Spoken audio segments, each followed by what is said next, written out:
Dear students, इस question में आपको एक अरिथमेटिक प्रोग्रेशन दी हुई है जिसकी फर्स्ट टर्म है 9, सेकंड टर्म उसकी है 17 और थर्ड टर्म है उसकी 25।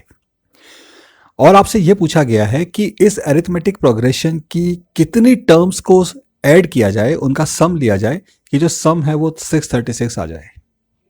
तो चलिए शुरू करते हैं। सबसे पहले हम देखते हैं कि हमें क्या क्या दिया हुआ है।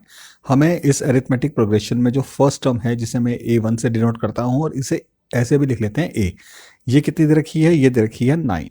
जी हाँ। सेकेंड टर्म जो है वो है 17 और थर्ड टर्म दिया हुआ है 25। ठीक है, अब यहां से हम क्या देख सकते हैं? देखिए, हमें फर्स्ट टर्म दी हुई है, सेकेंड टर्म दिया हुआ है, थर्ड टर्म दिया हुआ है, तो हम कॉमन डिफरेंस खुद ही निकाल सकते हैं।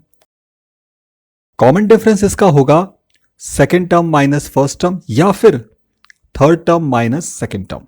आप कोई भी मेथड यूज कर सकते हैं। तो इस हिसाब से कॉमन डिफरेंस हुआ या तो 17 माइनस 9 होगा या फिर 25 माइनस 17 होगा, और इन दोनों को आप सब्ट्रैक्ट कीजिए तो आप देखेंगे 8 मिलेगा आपको। तो मैं कह सकता हूं इसमें जो कॉमन डिफरेंस है वो है 8। तो इस अरिथमेटिक प्रोग्रेशन का कॉमन डिफरेंस 8 है और फर्स्ट टर्म 9 है, हम याद रखेंगे। अब सवाल ये उठता है कि हमसे पूछा क्या गया है? हमसे यह पूछा गया है कि कितनी टर्म्स को आप ऐड करो कि उनका सम 636 आ जाए। तो हम एज्यूम कर लेते हैं। चलिए, हमने एज्यूम कर लिया, let sum of n terms of this AP is equal to 636। जी हाँ, तो इसे मैं डिनोट करता हूं Sn से। Sn का मतलब होता है सम ऑफ फर्स्ट n टर्म्स, और ये है 636 जिसमें हमें n की वैल्यू नहीं पता, हमें n की वैल्यू कैलकुलेट करनी है। जी हाँ, अब मैं एक फॉर्मूला यूज करूंगा यहाँ पे। ये फॉर्मूला है सम ऑफ n टर्म्स, मैं बोलूंगा first n terms of an AP, ये होता है n/2 ट्वाइस ऑफ a का मतलब first term, n-1 multiplied by d जो कि होता है कॉमन डिफरेंस। वैल्यूज सब्स्टिट्यूट करते हैं। देखिए, इसमें जो Sn है सम ऑफ n टर्म्स, ये है 636। n की वैल्यू हमें पता नहीं, n को एज इट इज लिखना पड़ेगा। Twice of first term, first term आपको पता है दिया हुआ है, वो कितना है? 9। ठीक है, 9 है फर्स्ट टर्म, n-1 और कॉमन डिफरेंस हमने कैलकुलेट किया है वो है 8।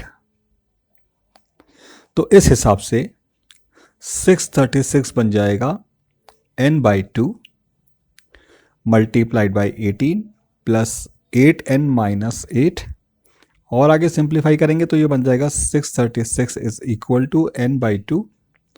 18 - 8 कितना होता है? 10, और ये है 8n। अब आप देखिए यहाँ पे 10 और 8, इन दोनों में क्या कॉमन है? इन 10 और 8 में कॉमन है 2, तो नंबर 2 इन दोनों टर्म्स में कॉमन नंबर है और इसको बाहर लिखा जा सकता है आउटसाइड द ब्रैकेट। तो हम लिखते हैं, तो हमें मिलता है 636 is equal to n/2 whole multiplied by 2। उसके बाद यहाँ इनसाइड द ब्रैकेट क्या रह जाएगा? 5 + 4n। ठीक है, आप दोबारा मल्टीप्लाई करके चेक कर सकते हैं। 2 × 5 = 10 और 2 × 4 = 8। ठीक है, यहाँ पे देखिए 2 और 2 कैंसल्ड। आपको इसे सिंप्लीफाई करने पे एक क्वाड्रेटिक इक्वेशन मिलेगी। वो इक्वेशन इस तरह से होगी, 4n² plus 5n - 636 is equal to 0। अब इस क्वाड्रेटिक इक्वेशन को हमें फैक्टराइज करना होगा या सिंप्लीफाई करना होगा और हमें रूट्स निकालने होंगे। यहाँ पर मैं इस कंडीशन में मैं यहाँ पे क्वाड्रेटिक रिलेशन यूज़ करूँगा।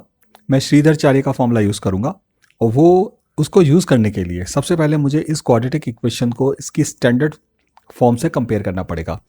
यहाँ पे जो देखिए वेरिएबल n है, तो अगर वेरिएबल n में मैं स्टैंडर्ड फॉर्म बनाता हूँ तो स्टैंडर्ड फॉर्म बनेगी an² plus bn plus c is equal to 0। ठीक है, वेरिएबल n के अकॉर्डिंग। तो इसमें a कौन है? a वो नंबर है जो n² से मल्टीप्लाई है, जिसे हम कहते हैं n² का कोफिशिएंट। यहाँ पे a की वैल्यू होगी 4। इस हिसाब से अगर कंपेयर करें तो b की वैल्यू 5 है और c की वैल्यू -636 है। इसको मैं यहाँ लिख लेता हूँ, a की वैल्यू है 4, b की वैल्यू है 5, इसे याद रखिएगा प्लीज। c की वैल्यू है -636। अब क्वाड्रेटिक फॉर्मूला लगाने के लिए मुझे इसका डिस्क्रिमिनेंट निकालना पड़ेगा। डिस्क्रिमिनेंट d जो होता है उसका फॉर्मूला होता है b² - 4ac। जी हाँ, तो b² - 4ac निकालने के लिए मैं वैल्यू सब्स्टिट्यूट करता हूँ। b की वैल्यू है 5, तो ये हो जाएगा 5² - 4a, और c की जगह मैं लिखूंगा -636। ठीक है जी, इस तरह से डी की जो वैल्यू अगर मैं कैलकुलेट करता हूं तो मुझे मिलेगा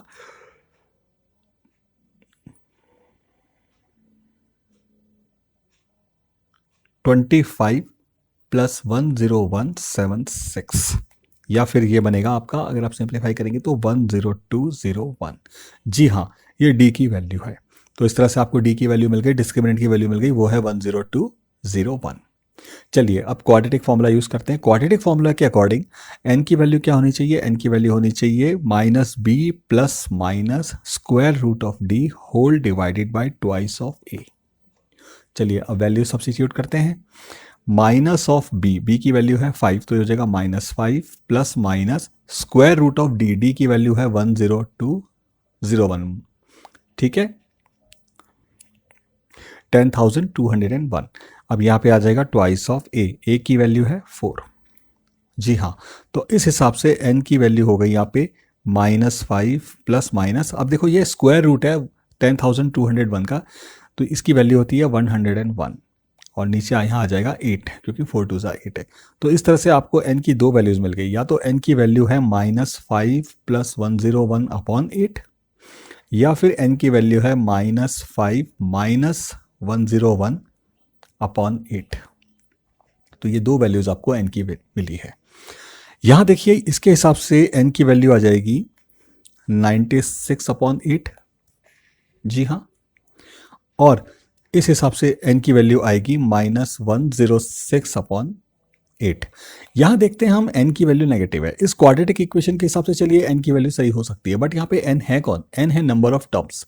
जब ये नंबर ऑफ टर्म्स क्या नेगेटिव हो सकती है? नहीं हो सकती। तो यहाँ पे हम लिखेंगे ये जो वैल्यू है ये रिजेक्ट हो जाएगी, रिजेक्टेड या नॉट पॉसिबल। इस हिसाब से n की वैल्यू क्या होनी चाहिए? 96 अपॉन 8 और ये होती है 12। तो n की वैल्यू आपको फाइनल आंसर क्या मिला? आपको आंसर मिला n की वैल्यू 12, मतलब number of terms whose sum is 636 is 12।